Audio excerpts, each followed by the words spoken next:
Imagine this. You are an NRI investing in Indian mutual funds. You have made a cool one, crore 35 lakh rupees in capital gains, and you are feeling great. But then, like a gut punch, the income tax notice comes to you, asking for a huge piece of your profits. What do you do? Well, here is the big news. NRIs just scored a massive win when it comes to profits booked from mutual funds. The Mumbai Income Tax Appellate Tribunal, popularly known as ITAT, recently ruled that capital gains from Indian mutual fund investments earned by NRIs are not taxable in India. All thanks to the India-Singapore Double Taxation Avoidance Agreement, that is DTAA. That is right. Zero tax on MF profits as per income tax. Appellate Tribunal's latest ruling. How did this happen? And what does this mean for NRIs across the world? Let's break it all down. Let's talk about a case that quietly flipped the script for NRIs investing in India. Ms. Anushka Sanjay Shah, a Singapore-based NRI, made 1.35 crore rupees in short-term capital gains from Indian mutual funds. Now, instead of blindly paying taxes, she did something smart. She said, I am a Singapore tax resident. According to the India-Singapore DTAA, these gains shouldn't be taxed in India. The income tax department didn't like that. They came back hard, arguing, mutual funds are like shares. Also in India, shares are taxable. So your mutual fund gains are therefore taxable here in India. That was their stance, which meant mutual funds equals shares equals taxable. But here's where the story takes a turn. The ITAT, India's Income Tax Appellate Tribunal, shut that argument down. They made it crystal clear. Mutual funds are not companies, they're trusts. And under both Indian law and the India-Singapore DTAA, mutual funds are not the same as shares. That single distinction changed everything. Because if mutual funds are not equal to shares, then under DTAA rules, the capital gains made by Ms. Shah, who is a Singapore tax resident, could not be taxed in India. Result, she walked away with her entire 1.35 crore rupees as tax-free in India, and the tax she avoided was a huge 20.25 lakh rupees. Let's talk about something that sounds boring but can literally save you lakhs in taxes. DTAA, which stands for the Double Taxation Avoidance Agreement. What is it?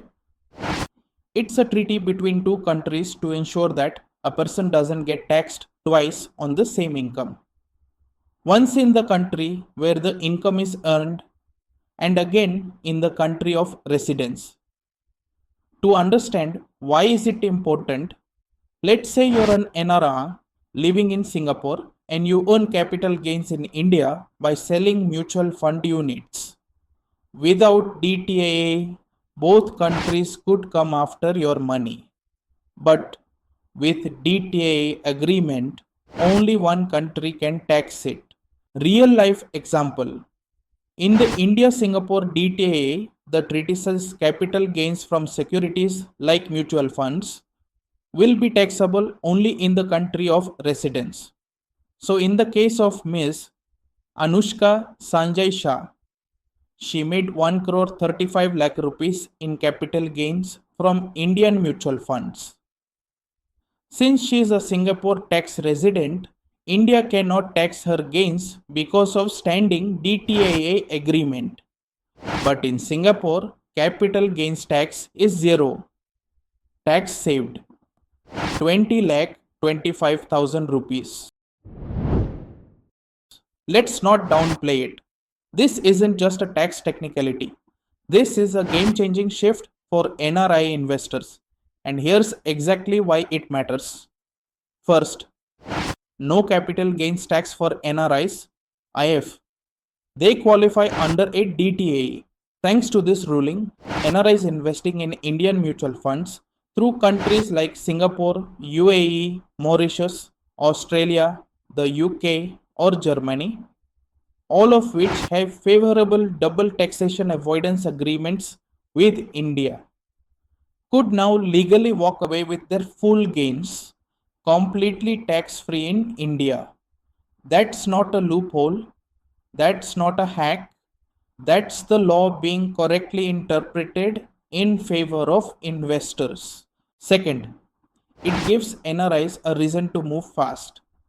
This ruling removes one of the biggest mental blocks NRIs have when it comes to investing back home. What about the tax hit? That question just got buried. Now the path looks clearer, the risks look smaller. So, what happens next? More inflows, more capital, more opportunity. Third, this is massive for the mutual fund industry. With more NRIs coming in, the AUM, known as assets under management, will see a upsurge. That means more resources, more liquidity, more strength in the ecosystem. It's not just good for the investors, it's good for the funds, it's good for the markets, it's good for India's financial infrastructure. So now that this door is wide open, what should you actually do if you're an NRI looking to capitalize on this opportunity? It starts with getting your paperwork right. You need a tax residency certificate, a valid TRC issued by your country of residence that qualifies under DTAA terms. A domestic TRC won't cut it. If it's not DTAA compliant, your claim falls apart. Second step, stay informed about DTAA rules. DTAA benefits vary by country. The Singapore Treaty is different from the UAE one. Mauritius has its own nuances. Australia, UK, Germany, each has its own structure. So before you move your money, before you make your next investment, make sure you actually understand how your country's DTAA works. And third, and this is a big one, work with experts. This is where you call the experts, a qualified tax advisor, a legit investment consultant, someone who knows exactly how these treaties work and how to structure your investments so that you don't just avoid unnecessary tax. We Moneydhan urge you to do it legally, smartly, and efficiently. Because when you're talking about saving 20 to 30 lakhs or more in taxes, that's not a YouTube tip moment. That's a get serious about your money advising. Now look, this ruling is powerful, no doubt about it. But let's not get carried away. There is always fine print, and if you ignore it, you could land in trouble. First, understand this. Not all investments are covered. This ruling specifically applies to mutual funds. That doesn't mean your entire portfolio suddenly becomes tax free. Your direct equity holdings, your real estate gains, your private investments, don't assume they fall under the same umbrella. They don't. Secondly, this isn't a one size fits all situation. DTAA rules vary country by country. Yes, countries like Singapore, UAE, Mauritius, they have favorable treaties. But if you're living in a country that doesn't have that same deal with India, you're still on the hook for taxes. So don't just hear no capital gains tax and assume you've hit the jackpot. What works for one NRI may not work for another. So, what's the big takeaway here? If you're an NRI investing in Indian mutual funds, you have a massive opportunity. With the right strategy and a valid TRC, you can save lakhs in taxes. But to do this right, you need expert guidance. And this is where Moneydhan steps in. We're SEBI registered.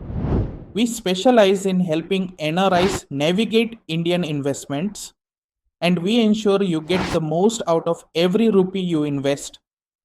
Talk to us today. Whether it's building a tax efficient investment portfolio or understanding DTA benefits, we've got your back.